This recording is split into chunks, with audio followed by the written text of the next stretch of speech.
Dan il-programm jista' jkollu xi prodotti kummerċjali. Wheelspin jixtieq jirringrazzja lil dawn il-kumpaniji.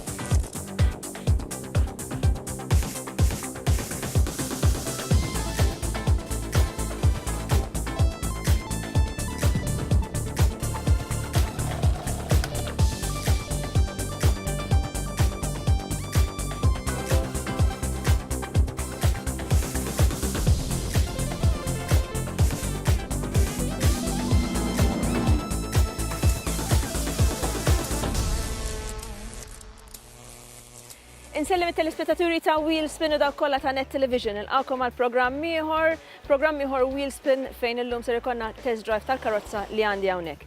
Din hija il-Range Rover Velar, karozza ġdida mid-ditt tal-Land Rover li waslet dan l-aħħar wkoll ġewwa pajjiżna u rejnielkom fil-passat minn fieri differenti iżda din id-darba ser ikollna l-possibilità wkoll insuquha fuq it-toroq tagħna. Ovvjament features differenti oħra ma jonqsux, wasla ta' xi karozzi, preżentazzjonijiet ta' karozzi minn barra, ser ikollna feature ukoll interessanti dwar karozza SUV mill-passat li hija minn ditta li forsi ma tantx nippretendu li ħajamlu karozzi SUVs. Għalhekk kunu ċerti li ħatibqgħu magħna tul it-tul tal-programm kollu biex tgawdu minn dawn il-karozzi intom ukoll. Dejjem infakrukom, aħna nieħdu pjaċir ħafna nirċievu s-suġġerimenti tagħkom għalhekk iktbulna għajdulna x'tixtiequ taraw fuq wheelspin@b.right newmedia.com jew inkella Wheelspin PO Box 24 San Pawl il-Baħar. Min jien preferi jista' tafu wkoll tistgħu tislu fil-paġna tagħna ta' Facebook u tħallulna kumment hemmhekk. Mela, se nagħtu bidu mill-ewwel għal dan il-programm bl-ewwel feature li għandna għalikom it-telespettaturi tagħna.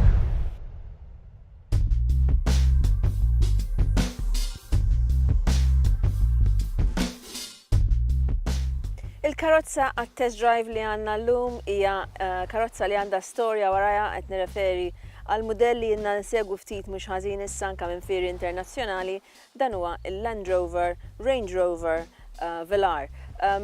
Il-Velar għandha storja warajha kif diġà għedtilkom kien lejn it-tmiem tal-sittinijiet fil-bidu tas-sebgħin li d-ditta Land Rover kienet ħarġet bil-Velar u l-isem kien ġie minn velare li ju bil-Latin ifisser li żżomm moħbi għaliex dan il-mudell kien jintuża l-iktar fl-Ingilterra minn ċerti nies biex jagħmlu l-kaċċa biex joħorġu għall-kaċċa b'dan it-tip ta' karozza.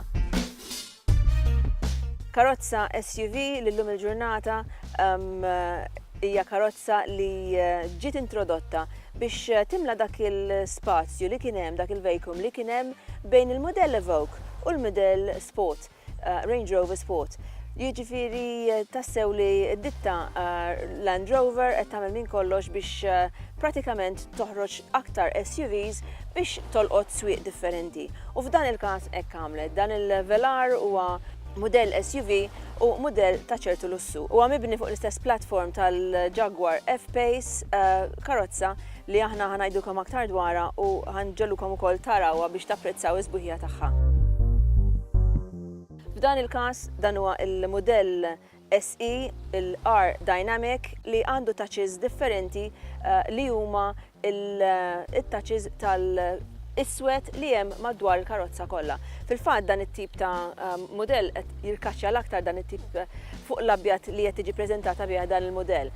U mbagħad għandek il-Ivory SE fuq li permezz tiegħu għandek grill li hija sewda, touches ta' iswed kullimkien nistgħu ngħidlek għandek anke l-skid pads fuq quddiem fuq wara li huma bl-iswed, għandek mal-ġenb tal-karozza li għandek dak it-touches ta' iswed, anke fuq il-pillars ukoll huma suwed u wkoll f'dan il-każ il-panoramic roof, is-sunroof huwa wkoll fuq iswed. Ovvjament l-air vents huma fuq l-iswed biex tassew tispikka dan il-R Dynamic SE version li tantu sabiħ speċjalment meta narawh fuq dal-kulur abjad. Dan l-R Dynamic features ukoll tarom anka fuq il-karozza minn ġewwa, għaliex fuq il-karozza minn ġewwa għandek dak it-touches ta' piano finish ukoll iswed li pratikament mal-karozza kollha mas-center console anka mal-steering wheel, kull imkien dan it-touches li tant jagħmluha partikolari. F'dan il-każ hija karozza ovvjament SUV spazjuża twila ukoll il-linji tagħha huma prominenti iżda fl-istess ħin sottili għaliex linja sħiħa mal-ġemp tal-karozza tal-profil li jagħtiha dera aktar tawalija. Għandek ukoll dawk id-dwal tant sbieħ fuq wara li anke f'dan il-każ għandek dak l-iswed li tant jispikka fuqha u anke fuq wara għandek dawk dual exhaust li huma pjuttost squarish li tant jagħtuha dera sabiħa u sportiva. Meta naraw il-karozza minn ġewwa, x'l-iktar li jispikka? Jispikka l-fatt li din il-karozza għandha mhux screen wieħed fuq il-dashboard, iżda għandha dual screen, għandha żewġ screens ta' 10 pulsieri il-wieħed. Żewġ screens li flimkien mal-TFT screen li jinsab fuq wara tal-steering, TFT screen li huwa ta' 12.3 pulsier, ġifieri malli tidħol fil-karozza dawn ħajispikkaw u tibda tinnota kemm jagħtuk informazzjoni dwar il-karozza u dwar is-sewqan tiegħek. Fil-fatt jekk naraw dawn id-dual screens għandek in-naħa ta' fuq li soltu jagħtik il-sistemi ta' Bluetooth, is-sistemi ta' navigazzjoni, iżda mbagħad min-naħa tal-screen ieħor li anke jinbidel skont jekk tissuq fix-xemx jew jekk issuq iktar forsi fuq ġewwa l-kulur tiegħu, minn dan il-screen tista' tikkontrolla features oħra, speċjalment features ta' sewqan. Ovvjament iktar quddiem ħanitkellmu dwar is-sewqan ta' din il-karozza, imma flimkien ma' dawn il-features li tista' tikkontrollhom minn dan l-screen għandek ukoll features oħra bħal f'dan il-każ għandek il-heated seats li jekk tkun qed issuq fil-kes ħanassikurakom huma tassew ideali. F'dan il-każ tista' tiġi wkoll ordnata għalkemm m'għandniex fuq dan il-mudell il-seats li wkoll huma massage type li jistgħu jagħtu messaġġ waqt li inti qiegħed issuq. Seats li huma komdi bil-lumbar support, f'kollox għandek xi 10 modi li inti tista' tibdel is-seats għall-gosti tiegħek, kollox elettroniku, kollox li jista' wkoll jiġi memorized, għandek fil-fatt buttuna fuq il-ġemp tal-bieba li hemmhekk tista' tikkontrolla u timmemorizza il-seat position ta' bejn wieħed ieħor tlieta sewwieqa differenti li tant huwa konvenjenti speċjalment jekk karozza tintuża minn aktar minn persuna waħda. Spazju enormi kemm għall-sewwieq u għall-passiġġiera ta' quddiem kemm għall-passiġġiera ta' wara, l-seats minn wara li huma wkoll three-way, ġifieri jinfetħu fi tliet parti biex anke bniedem jekk jista' jiftaħ il-parti tan-nofs jista' jiġġor ċerti affarijiet li huma wkoll twal. Il-boot huwa pjuttost spazzjuż bejn wieħed u ieħor, il-boot huwa ta' 632 litru, ħafna spazju wkoll f'dan il-karozza u kieku mistenni hekk biss li qed inħarsu lejn id-dera ta' dan il-mudell Land Rover, Range Rover Velar. Nistgħu nassikurawkom li f'dan il-każ li aħna għadna nesperimentaw u niskopru aktar forsi tajb ukoll li nsemmu dak l-armrest li huma separati bejn is-seats ta' quddiem li pratikament minn qiegħed quddiem ma jiġġieled ma' sewwieq minn ħajserraħ idej għandek sistemi ta' USB li mhux huma biss fuq in-naħa ta' quddiem imma ukoll USB u 12 volt plugs li huma fuq wara wkoll. Kumdita enormi li tista' tiġi ovvjament mudell ta' dan it-tip, mudell li huwa lussus u eleganti u ma ninsewx sportiv ukoll.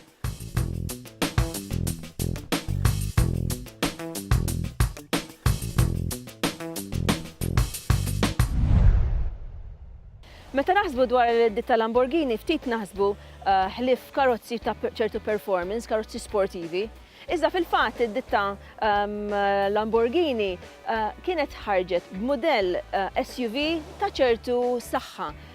Ħanisimgħu kummenti min-naħa ta' Stefano Domenicali dwar dan il-mudell mill-passat, anke minħabba l-fatt li f'dan iż-żminijiet id-ditta Lamborghini qed tippreżenta mudell ieħor SUV min-naħa tagħha. Il-mudell bl-isem Ors li ħankunu nistgħu waslulkom aktar il-qudiem fil-programmi tagħna.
LM002 was an incredible project that was born in the 80s. But before of that, we have to remember that in the 70s, Cheetah was the origin of this idea. In that time, I don't even think that the suffix was SUV, but was a great innovative project on which there was the chance to, let's say, share the super sport approach that was part of the Lamborghini heritage together with a different spec of a car that was used for a different purpose. LM002 was produced in 300 units, and that once again is current with the strategy of Lamborghini. As always, we need to be sure that our product have a value for a niche, and that was also for this project a very specific requirement that started in, as we said, in the 80s.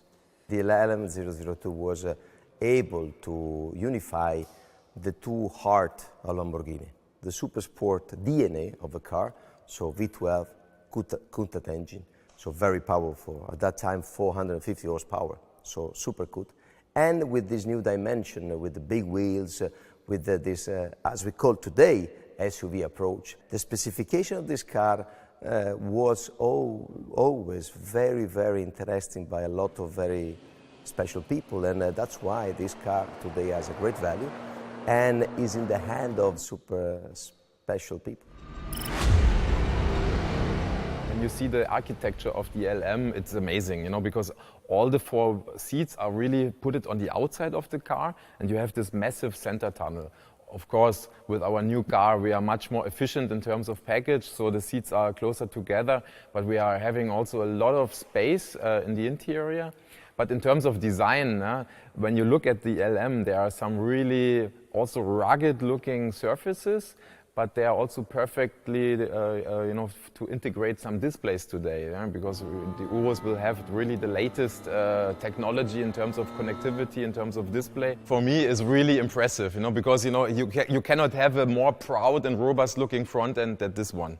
It was really impressing me a lot. I mean, with the bull bar here and really rugged-looking. I really like the front in terms of engine bonnet, because, I mean, look at that. It's housing the Countach engine V12. And look at that power dome. It is almost a 10 centimeter step of a power dome. Yeah? So this is something that we really like. And in a kind of unexpected way, we are taking some inspiration of these lines and did an interpretation on the Urus. One thing in the body side, for me, are the wheel arches. The general feeling, of course, of the LM is really proud. You know, the car is really tall. So we will be with the new Urus, we will be much, much lower, and it will be really outstanding in terms of proportion. But for example, we like the idea of the wheel arches. It's also the heritage of Lamborghini. The rear wheel arch of the Countach is also kind of angled, and we took that theme on the front and on the rear.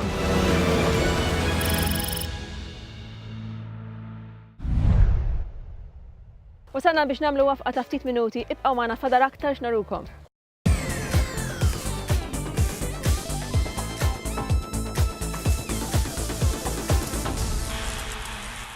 Wheelspin jixtieq jirringrazzja lil dawn il-kumpaniji.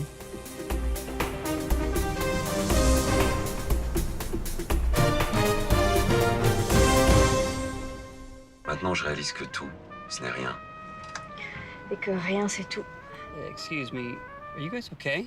No, we are not okay. We are actors in a French art house film. Okay. One cannot simply discuss the meaning of life in a happy rainbow colors. It's very cliche. Au revoir.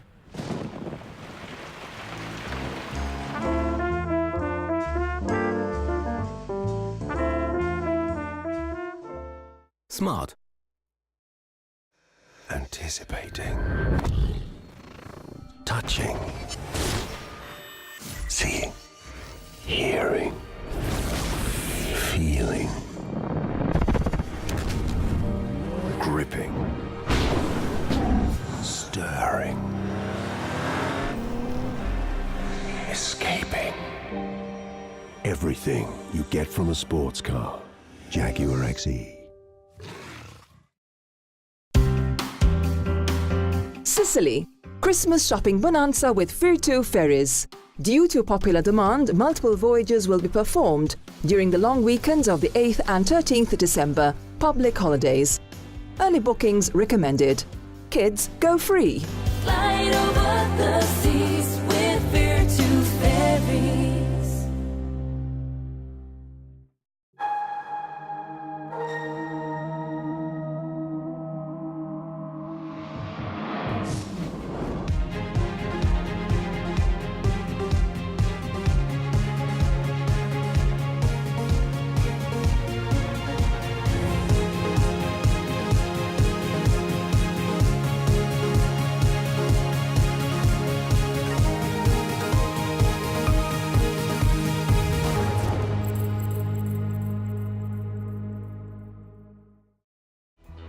Inspire works with children and adults with intellectual and physical disabilities such as Down syndrome, cerebral palsy, autism and other conditions. The Inspire Foundation provides services and programs to help people with disabilities in Malta and Gozo have a good quality of life and be as independent as possible. The programs and services are offered at a highly subsidized rate and sometimes even for free. In order to do this, Inspire spends €3 million every year. You can help by becoming a friend of Inspire and thus making a donation which Inspire will use to help people with disabilities reach their full potential. Thank you.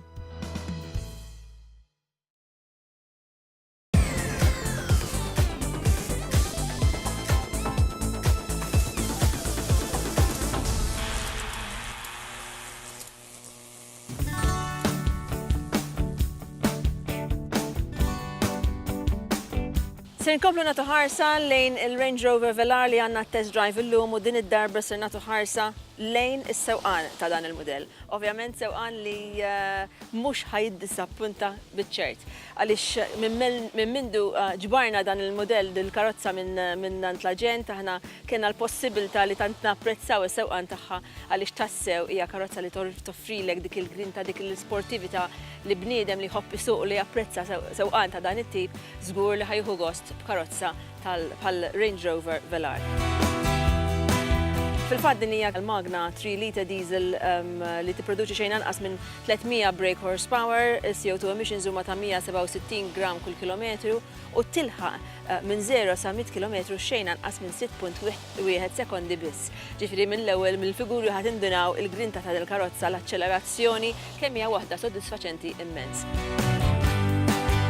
Tajjeb li nsemmu li din hija karozza all-wheel drive li tista' tikkontrolla it-tip ta' suspension li qed issuq bih u kif ukoll it-tip ta' drive li inti tixtieq waqt is-sewqan tiegħek. U t-tip ta' drive li jiġi affettwat ukoll skont it-terrain, skont it-triq li inti qiegħed issuq fiha. Fil-fatt mill-iskrin tista' tikkontrolla jekk inti qed tissuq il-karozza fuq il-dynamic mode, fuq il-comfort mode, jew inkella fuq l-eco, jew f'modi differenti skont jekk għandekx gravel, jekk għandekx ramel, jekk għandekx dan il-art differenti bħal anke art bħal tajn u off-road biex inti tkun tista' dejjem ikollok l-istabilità li tixtieq waqt din il-karozza. Għandek ukoll it-tip ta' suspension li tista' tiġi ikkontrollat mill-istess buttuna, il-karozza titla' skont is-suspension li tixtieq, jekk inti tixtieq sewqan dinamiku u trid jew inkella sewqan fuq tip ta' off-road u l-karozza biex is-suspension tkun aktar adattat għal dak it-tip ta' karozza. Ovvjament, jekk inti qed iżomm il-suspension fuq id-dinamiku, il-suspension ħajkun wieħed pjuttost iktar qiebes u dan mhux adattat jekk inti qed issuq fuq triq normali għax inkella tkun tħoss kull ħaġa żgħira li kussib fi triq ħadd tibda tħossha waqt li inti qed issuq għalhekk hemmhekk tajjeb li l-karozza iżomma fuq comfort mode biex tissew ikollok dik ir-rikba komda u suspension li joffrilek dik ir-rikba li wieħed jixtieq speċjalment jekk wieħed qed iddur bil-karozza u għandu wkoll il-familjari u tfal ġo fiha. Tista' tikkontrolla l-affarijiet oħra permezz ta' l-istess screen, dual screen li hemm fuq is-center console, affarijiet ta' sewqan, informazzjoni ta' sewqan biex inti dejjem ikollok l-aqwa drive possibbli waqt li tissuq il-Land Rover Velar. Ovvjament karozza bħal di ma tonqos minn features differenti għal aktar sikultà. Għandek ovvjament il-lane departure warning, għandek ukoll il-blind spot alert, sistemi ta' sikurtà li tant huma adattati aktar l-qoddim ukoll tkunu tistgħu taraw il-features differenti li għandha l-karozza biex aktar toffri sigurtà. Fosthom ukoll l-automatic emergency braking li taraf f'każ li bniedem ikun se jaħbad li l-karozza tidħol fil-brekja waħda biex ovvjament tnaqqas mill-possibilità li jkollok incident. Features differenti ta' sigurtà u koll tajjeb li nsemmu il-karozza għandha wkoll kamera fuq wara li hija ta' 360 degrees li pratikament tkun tista' tara mad-dawra tal-karozza kollha għal aktar sigurtà u anke meta tkun qed issuq u tirriversja din il-karozza toffrilek is-sigurtà li inti tkun tixtieq. Il-karozza għandha gearbox li hija 8-speed automatic, gearbox li pratikament ma tinħass xejn meta inti qed tinbidel minn gear għal ieħor. Illum dawn il-gearbox automatics qed isiru tant ideali anke għal toroq bħal tagħna. Forsi jiena waħda minn dawk li fil-passat kont insemmi waħda li l-automatics kienu jdejquni xi ftit għax kont taraf pratikament kont ħoss dak meta il-gear qed jinbidel u kont ħossu kont dak il-jerk kien idejjaqni. F'dan il-każ illum il-karozzi kważi kollha, imma f'dan il-każ tassew li l-gearbox hija waħda smooth u changes ma tħosshomx u għalhekk is-sewqan ikun ħafna pjaċevoli.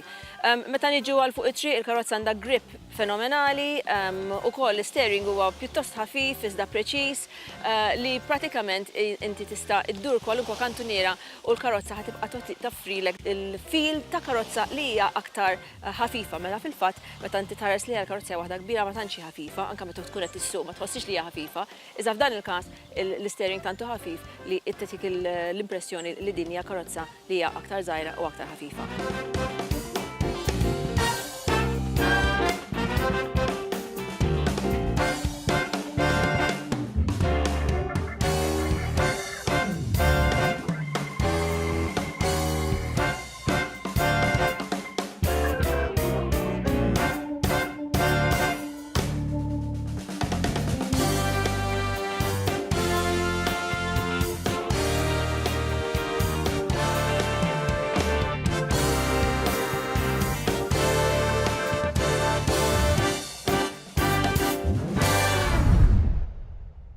Se nkomplu nagħtu ħarsa lejn aktar preżentazzjonijiet li saru ġewwa il-Fiera ta' Frankfurt.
Emotionalsten Buchstaben der Automobilwelt. GTI von Volkswagen. Sehr geehrte Damen und Herren, bitte begrüßen Sie Jürgen Stackmann, Mitglied des Markenvorstands Volkswagen, Vertrieb und Marketing. Good morning. Good morning, everyone. Welcome to Volkswagen. Welcome to the press conference of the Volkswagen brand. We've brought so many things, we've got so many things to show you. The Volkswagen has expanded its GTI lineup with the Polo GTI to my right and the new Up GTI to my left. They're younger, cheekier, and they're putting even more energy on the road. Then there's the original Golf GTI, and of course he's the founder the pivot of the GTE cult, and of course it's going to stay at the center going forward. GTE is now available in 3 different classes, and today we have a world premiere, the new Polo GTI, which is now also based on the latest technical platform, the Modular Transverse Toolkit, or MQB for short. It features the latest driver assist systems such as front assist, adaptive cruise control, and a blind spot sensor, so it's very safe to drive. Furthermore, the Polo GTI can be specified with the innovative active info display and an inductive charging function for your mobile devices. And the optional LED headlights with a red stripe are the perfect fit to the Polo GTI, emphasizing its character. But what's more important is that it's got 200 horsepower, the suspension has been lowered by 15 millimeters, and so it's clearly the new #1 in terms of sportiness in the Polo segment. Believe me, it's great fun to drive. I drove it last week at our proving grounds in Era with my colleague Frank Welsh. It was really exciting, really great fun to drive. Later this year, you can test it for yourself. Small, sporty, punchy, the all-new Up GTI, with its low weight of less than a ton and 115 horsepower and short dimensions, is reminiscent of the GTI. It's really pure driving pleasure. Add in its sporty suspension and you have guaranteed driving pleasure. It handles like a GTI. It looks the part too, with styling cues such as red stripes and tartan trimmed seats. The most powerful Up of all time hits dealerships in early 2018, and with prices starting at 16,975 euros, it's the most affordable way to enjoy that GTI feeling by Volkswagen. And given this great GTI lineup, there should be something for everyone. Ladies and gentlemen, the new Volkswagen GTI family. Thank you.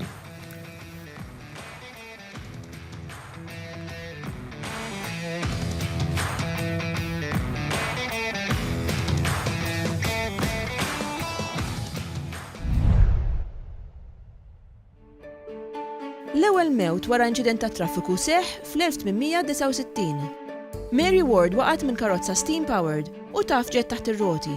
Illum il-ġurnata u kalkulat li jsiru madwar 1.27 miljun inċident fatali ta' traffiku kull sena madwar id-dinja kollha. Wasalna l-ħin fejn intom it-telespettaturi tistgħu wkoll tilfu xi ħaġa magħna, il-ħin tal-kompetizzjoni. Illum id-domanda hija wkoll waħda faċli, kellna karozza għal test drive mid-ditta Land Rover, għajdunna eżattament li ma din il-karozza li urinikom waqt it-test drive tagħna llum. Ibatu risposti tagħkom fuq wheelspin@b.rightnewmedia.com jew kellha Wheelspin PO Box 24 San Pawl il-Baħar. Waraw x'tistgħu tirpu. Ipparteċipaw ma' Wheelspin u kull ġimgħa tistgħu tirpu prodotti għal karozza tagħkom offruti minn Autoglim. Fl-aħħar tas-sensiela jintrebħu wkoll valet cases diversi prodotti mill-ġdid offruti minn Autoglim. Wara li rajna dawk ir-regali li intom tistgħu tirbħu magħna, nfakrukom ukoll li tistgħu tidħlu fil-paġna tagħna ta' Facebook u tibgħatulna rispost hemmhekk. Wasalna biex nagħmlu wafqa qasira ta' ftit minuti mbagħad inkomplu b'aktar waqt il-programm tagħna.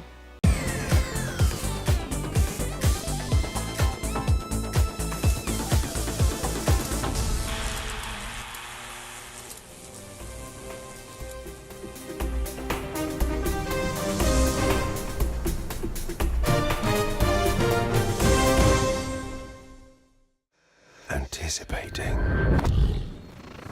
touching, seeing, hearing, feeling,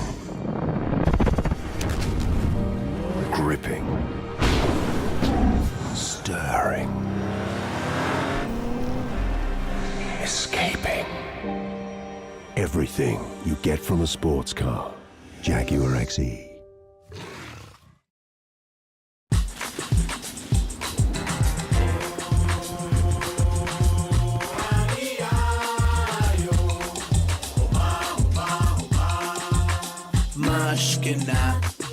Black of peas came to make it hotter.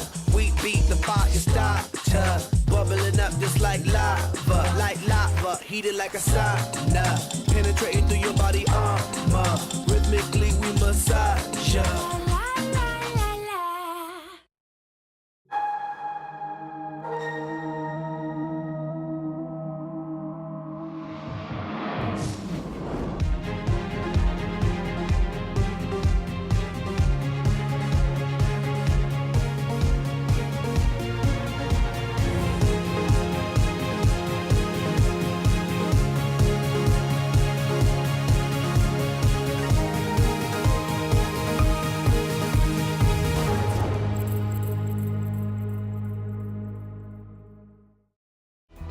L-Inspire taħdem ma' tfal u adulti li għandhom diżabilitajiet intellettwali u fiżiċi bħal Down syndrome, cerebral palsy u autizmu fost oħrajn. L-Inspire tipprovdi servizzi u programmi biex nies b'diżabilità jgħixu kemm jista' jkun ħajja ta' kwalità għolja u indipendenti. Il-programmi u servizzi huma offruti brata sussidjata ħafna u xi kultant anke b'xejn. Biex dan iseħħ l-Inspire tonfoq 3 miljun euro fis-sena. Inti tista' tgħin billi tissieħeb fl-iskema Friends of Inspire fejn tagħti donazzjoni żgħira fix-xahar li tintuża biex l-Inspire tgħin lin-nies b'diżabilità jilħqu l-potenzjal tagħhom. Grazzi.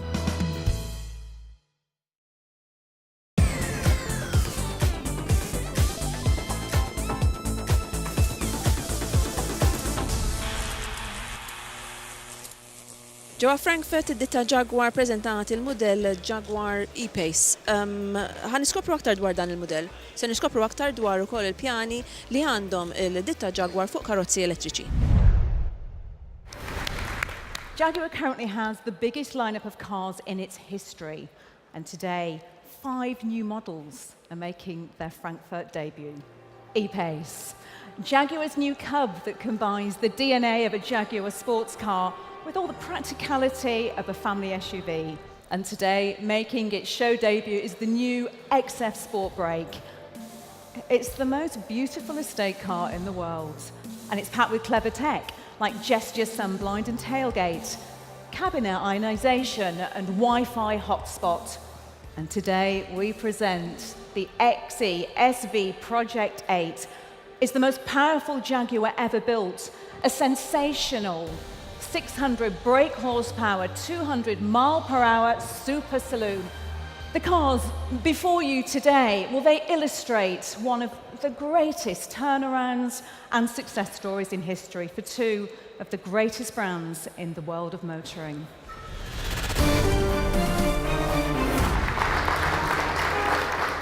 Ladies and gentlemen, a really warm welcome to Jaguar Land Rover.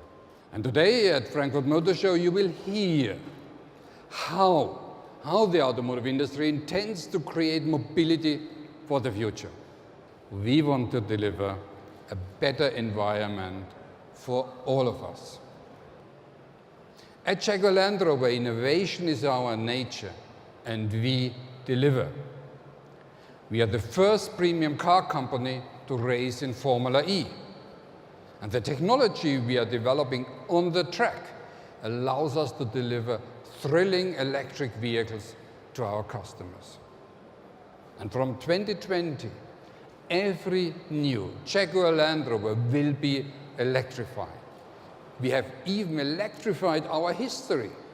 The iconic Jaguar E-Type, the world's most beautiful car. And you can now drive an electric one.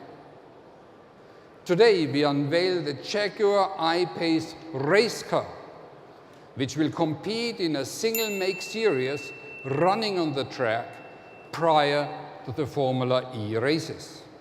Ladies and gentlemen, Jaguar Land Rover is a very special company with great history and even greater future.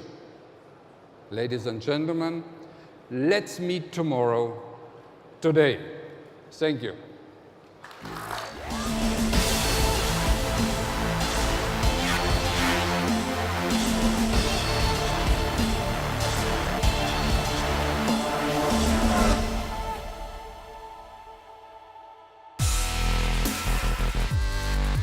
We're here in Frankfurt to announce the Jaguar I-Pace E-Trophy, a new race, a new championship that is going to travel all around the world together with Formula E to continue promoting electric mobility and electric cars.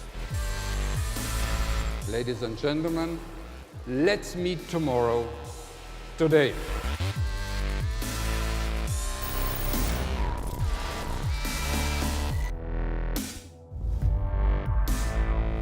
Showing road cars, competitive racing with professional drivers is, I think, going to be a big step to continue on this process of changing the mind of people to convince them to buy an electric car. We will have 10 races around the world following the FIA Formula E Championship. It gives people the opportunity to not only race a battery electric vehicle, but race it in the heart of the world's finest city centres.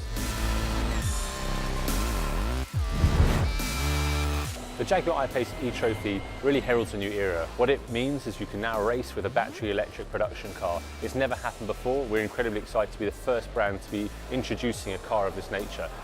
We launched just last week that by 2020, all Jaguar and Land Rover models will be available in some form of electrification. So this shows how important not only is the sport to us to prove our technology, but also how important it is that we showcase our electrification knowledge and skills. And by introducing the Jaguar I-Pace e-Trophy, it's just the next step in that really exciting journey. It's clear the future will be electric.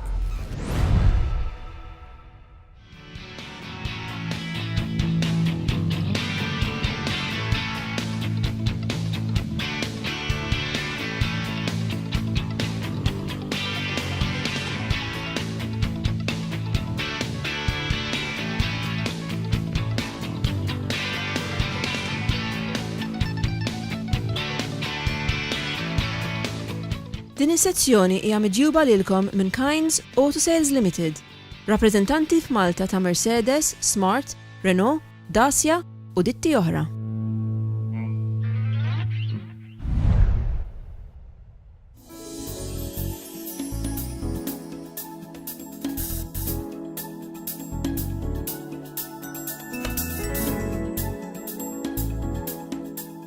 Se nkomplu programm billi nagħtu ħarsa lejn il-karozza li għadha kif inaqdet magħna dan l-aħħar hija karozza Citroen C3 Aircross, karozza li se jkollna għal long term test drive tul dawn ix-xhur li ġejjin.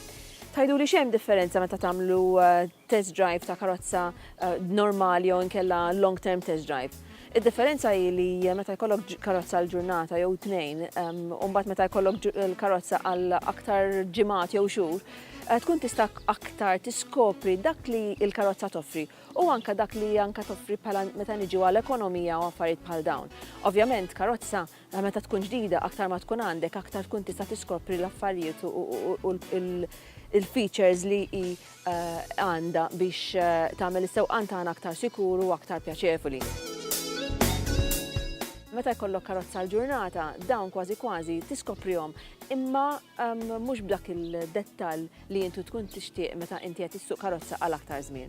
U din hija s-Citroen C3 Aircross kif diġà għattilkom karozza li għadha kif waslet ukoll f'pajjiżna, karozza li hija simili mibnija wkoll fuq il-C3 il-ġdida li kellna fil-iskeda li għaddiet bħala long term test drive. Iżda fl-istess ħin din hija differenti għaliex din hija crossover. Karozza b'ħafna somiljanzi ma' C3 iżda ovvjament aktar u aktar spazzjuża.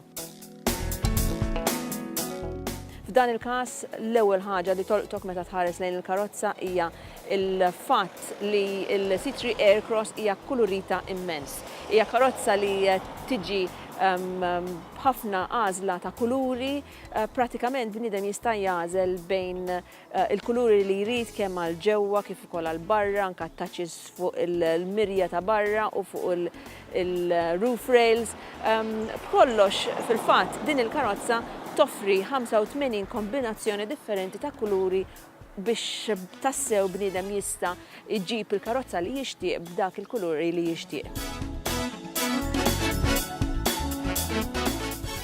Sissa din hija biss ilha għandna biss ftit ġranet, għadna niskopru dak kollu li toffri, id-dera hija waħda li żgur ġibdet ħafna lajn leha għaliex wara biss 24 siegħa nista' nassikurakom li tant wafquni nies saqsuni dwarha għaliex hija karozza partikolari u tidher li karozza ġdida għax ovvjament għadna ma rajniex ħafna karozzi bħala fuq it-toroq tagħna.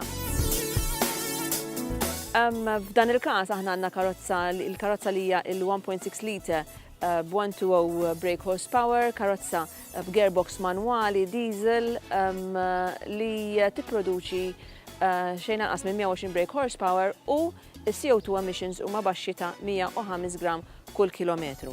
S'issa għadna ftit niskopru l-ekonomija ta' din karozza, ovvjament meta ġbarnija pratikament kellha ftit jew xejn ftit kilometri u il-reading fuqa kien ta' 7.7 litri għal kull 100 km, nista' nassikurakom li dak ħajonqos ħafna fil-ġimgħat u fix-xhur li din il-karozza se tkun qiegħda magħna. Ovvjament kif diġà tilkom s'issa l-iktar li jolqot id-dera dak il-kulur oranġo fuq dan il-kulur tant ċivili u sabiħ, aħna bejnietna anke t-tim ta' Wheelspin konna qed nammiraw dan il-kulur li mhux biss huwa ideali għall-filming għaliex meta intom qed tarawha fuq l-screens tagħkom mhux probabbli qed tidher aktar u aktar sabiħa milli pratikament hi. Imma huwa kulur li tantu ċivili, tantu rik li mbagħad meta qed tara dak il-kuntrast tal-oranġo fuqu tant jaqbel sabiħ u jidher karozza tant tidher sabiħa. Ovvjament hija karozza spazzjuża, iżda dan kollu nkunu nistgħu ngħidukom aktar u aktar dwarha fil-ġimgħat li ġejjin hekk kif aħna ikonna ċans li nesperjenzaw din karozza aktar u aktar fid-dettall. Sa dan it-tant aħna ħankomplu ngawdu ftit dan il-modell bis-sewqan tiegħu, nassikurakom li jekk intom tarawna fuq it-triq se nkunu lesti biex nirrispondu anke d-domandi li tagħmlulna dwar din il-karozza partikolari, din il-Citroën crossover li għamlet impatt kbir meta rajnija anke fil-fira internazzjonali ta' Ġeniva hekk kif ġiet murija bħala konsept. Mbagħad ukoll meta rejnielkom mill-fira internazzjonali ta' Frankfurt fil-fatt konna rajnija b'dan l-istess kulur tan sabiħ u hemmhekk kollha diġà tgħidnikom xi informazzjoni dwarha li ħankomplu issa nagħtukom fid-dettall hekk kif se nibdew insuqha fuq it-toroq tagħna għaliex hija tassew karozza li f'segment li bħalissa tant qed ikun popolari u tant qed jolqot nies. Anka minħabba l-fatt li għalkemm hija karozza crossover, karozza aktar għolja, karozza li aktar ukoll spazzjuża, xorta waħda hija xi ftit jew iskompatta, ġifieri meta bniedem jiġi għal parking, xorta waħda anke speċjalment hawnhekk pajjiżna fejn hu diffiċli tant issib il-parking, xorta waħda hija kompatta biżżejjed biex tkun komda għal pajjiżna. Għalhekk kunu ċerti li tibqgħu issegwu dawn il-features se tkunu tistgħu anke taqraw dwarha fil-magazine tagħna hekk kif joħroġ l-ewwel magazine tas-sena l-ġdida biex intukom aktar dettalji dwarha, dettalji li tistgħu tkomplu ssegwu wkoll fil-programmi tagħna ta' Wheelspin.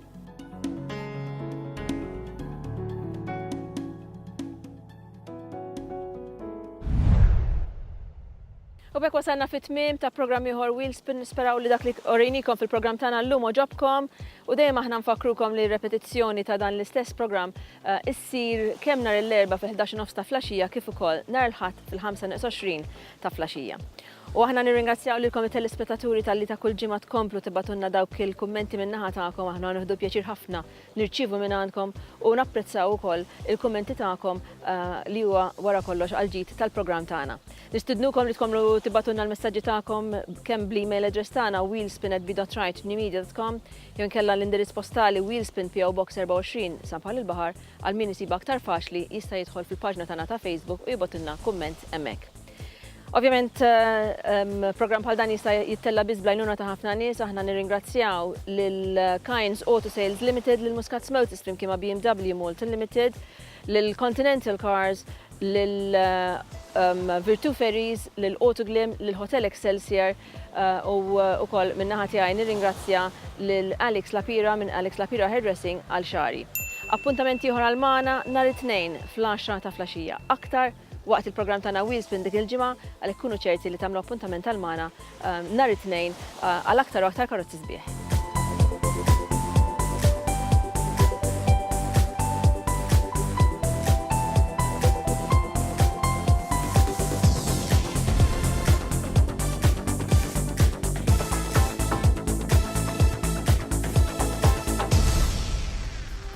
Wheelspin jixtieq jirringrazzja lil dawn il-kumpaniji.